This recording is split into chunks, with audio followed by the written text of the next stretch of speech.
But I really love what the dad said to the kids, which is that what's important is your mom and I are always a team. We're always united, and she makes a little joke, a little dig at him there at the end. But you can tell, okay, this is all fictional. It's a cartoon about superheroes, but there's reality, there's authenticity in the scene that you can tell that they are a team, that in this story, they have a close relationship and they are intent on staying together. And that's what makes that conversation very needed. And so what happens next, if the conversation ends, okay, now you have a chance to think about what did your partner say? Reflect on, again, trying to have empathy. What's their point of view? What's their perspective?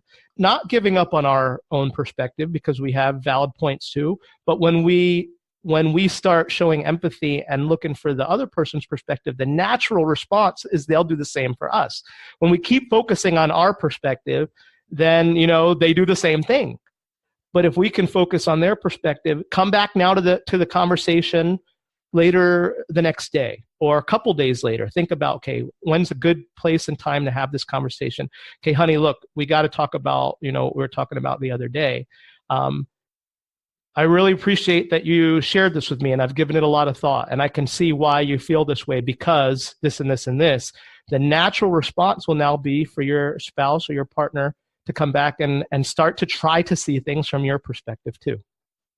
Two things. The first one is just a real quick one that I'm getting from what you're saying. The first is volume control. I'm totally stealing that from you. I'm going to use that in conversations because I think that's brilliant. And kudos to your wife for helping with that because our wives should always get that credit. Definitely.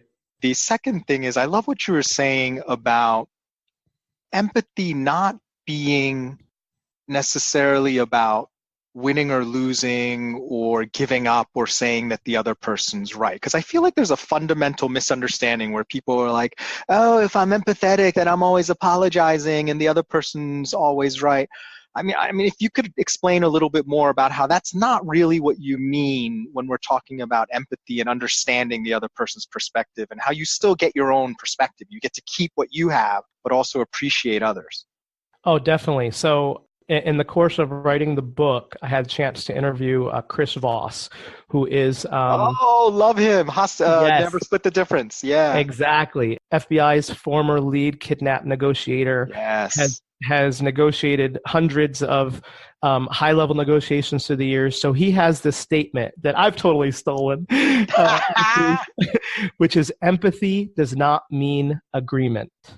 Yes. Empathy does not mean agreement. And that's so fundamental, and so many people don't understand that. And I count myself in that in the past because I also felt that in the past. But empathy doesn't mean agreement. Means like Chris Voss, he had to negotiate with terrorists and kidnappers and people with all kinds of crazy agendas.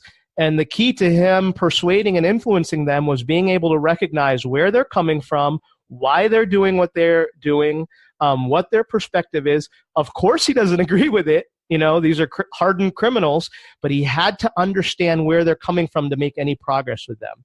Now, our spouses, our wives, our colleagues, all the above, most of them are not hardened criminals, right? But you can apply that principle. Empathy is not agreement. It's not about necessarily agreeing with them. It's about understanding them. Yeah, I think when you can sort of turn that corner and start to master that, it just opens up a world of possibilities in terms of how you can have more positive